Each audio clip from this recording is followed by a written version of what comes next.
We already did a video showing you some of the underrated offensive players. Now it's time to show a little love for the defense. Herb and Rodg with another great list up in 15 seconds.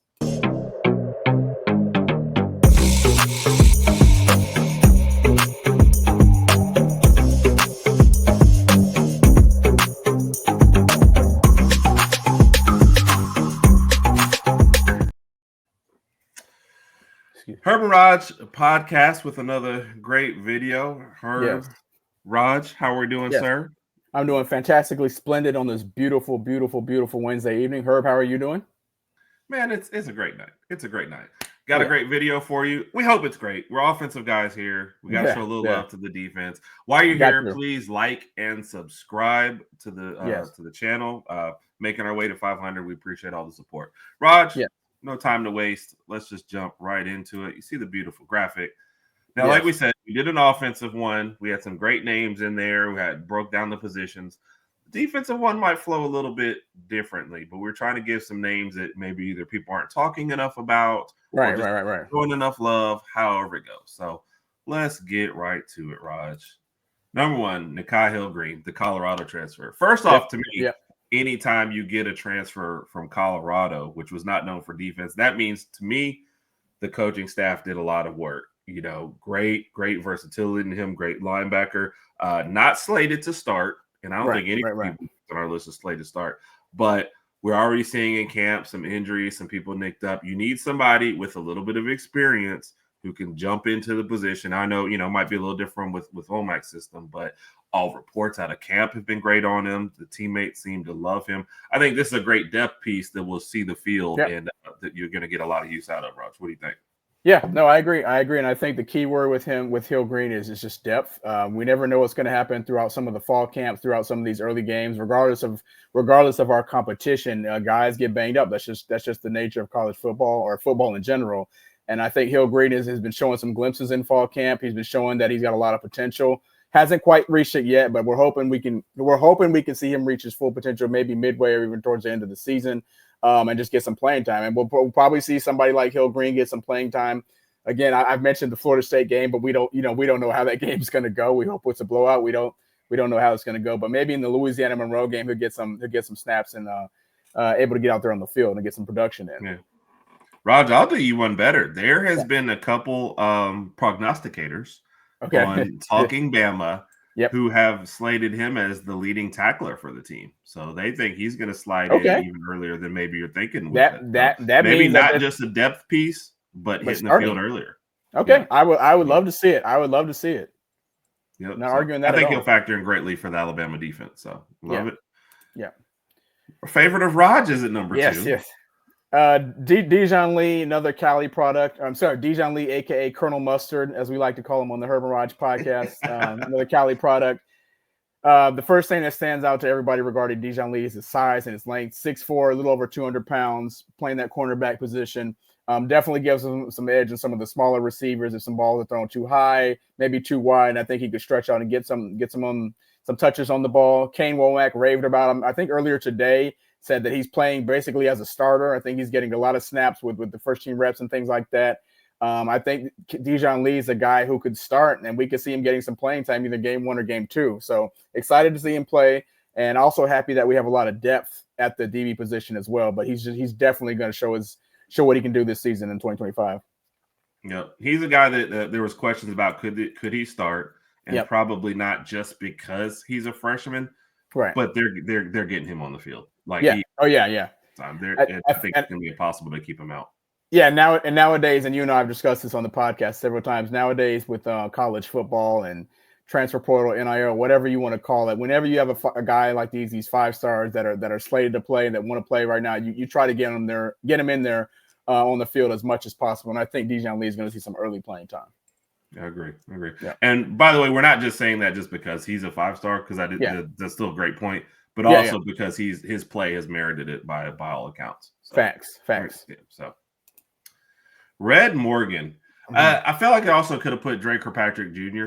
in this spot too as well. Some guys who are adding depth to the team in the secondary don't look like they're going to start, but got significant playing time last year.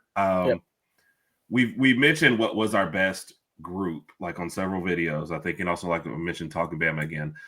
The DB group is one of the best, and when you get out there, you're expected. There can't be a drop off. And so that's why I think like the Red Morgans of the world come in, and like I said, the Dre Kirkpatrick Juniors could have been in this spot as well. But Red, I think, was a much maligned person from last year, but I think he had some growing pains early. I think he was much better later in the year, like much of the defense. I think he will factor in. We're going to be cycling guys in and out in that second. We know. That's what I was going to hit on here too. Yeah, he's going to see the field a lot, and I think having that experience from last year is going to help him. No, I agree. 1,000%. And I think just to touch on what you said, I think being able to have guys like Red Morgan that could probably start on a lot of other teams in the country, being able to have him, whether he starts or not, just even having him on the roster and having him as a depth piece if necessary is going to speak volumes for what this team could do in this college football season. So excited to see what Red could do in the fall. Yes, sir. That brings it to quite possibly Rodg's favorite player of all time, maybe at this point. not quite all time, but we I guess I'm gonna say but I've been speaking about Keon Keeley for years now. He's been with the team. I think he signed with Bama back in December of 2022. I was under the impression that he was going to get playing time right away, but if you look at the guys he had to back up back then, they're all in the NFL right now. So he had to wait his turn. He's waited his turn his past 2 years. He's a redshirt sophomore now. Put on some weight. Originally came in as a linebacker from Tampa, Florida. Now he's being moved around for the defensive end position. Put on some size there. I think the thing with Keon Keeley right now is he just has to be more consistent in his production. I think he's shown glimpses in camp this fall that he can get some serious playing time. But Kane Wommack wants to see it over and over and over and just more on a consistent basis in order to slide him in there right now. Right now, if I had to guess, I would say maybe he slides in second or maybe even third on the depth chart behind LT Overton but then again, Collins, you know, Kelby Collins. Then again, Kane could. So it would be LT, Kelby Collins, then Keon Keeley. But then again, that could change at any time. But again, having a guy about 6'4", 6'5", around 245, maybe 250 on your defensive end, as athletic and versatile as Keon. Your same size, same size as you. A guy like Keon Keeley on your team is definitely going to help. Again, it's just going to matter to what he shows in the rest of the camp, and then some early on, and throughout the rest of the practice and some of these early on games. So we'll see what Keon Keeley can do to kind of get on the field.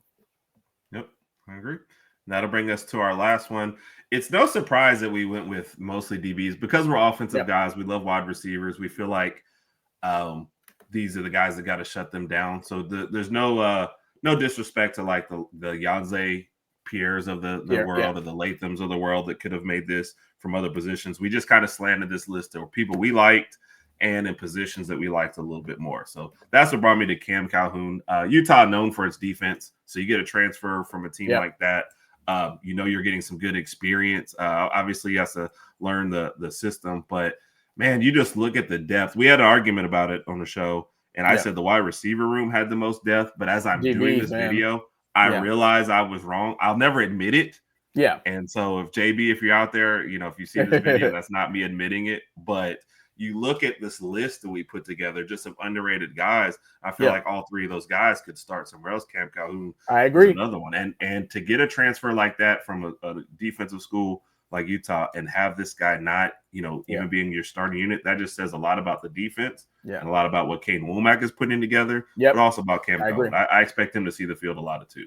I agree. And to one of your points that you said earlier, I think with guys like Cam Calhoun, regardless of whether he starts or not, he is somebody who's going to have to see some playing time, and we want to keep him near the capstone. So let's see when we can work him into the production, when we can work him into the rotation.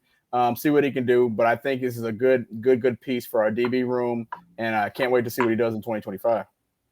Yes, sir. I agree. So that brings us to the end of our list.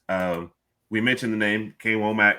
Great job, I think, in year one, especially adapting everybody and moving along. Year two, expecting great things from that side. I mean, Rod, I think we could have a top 5 defense, and I think all 4 out of the 5 are really slated. So it's really Keon Keeley. Does he finally break through this year?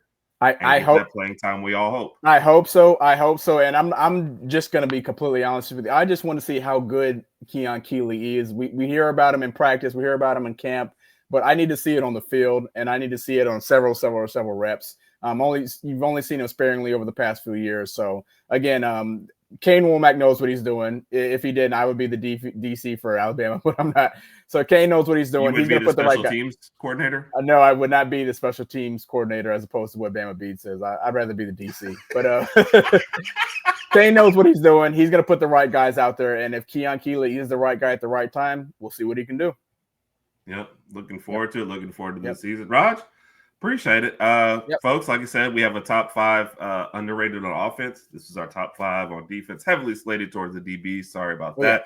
And then coming up, we're going to have a top 5 most important players on the team, period. So looking forward to that. Raj, another great job as we hit the aim for 500.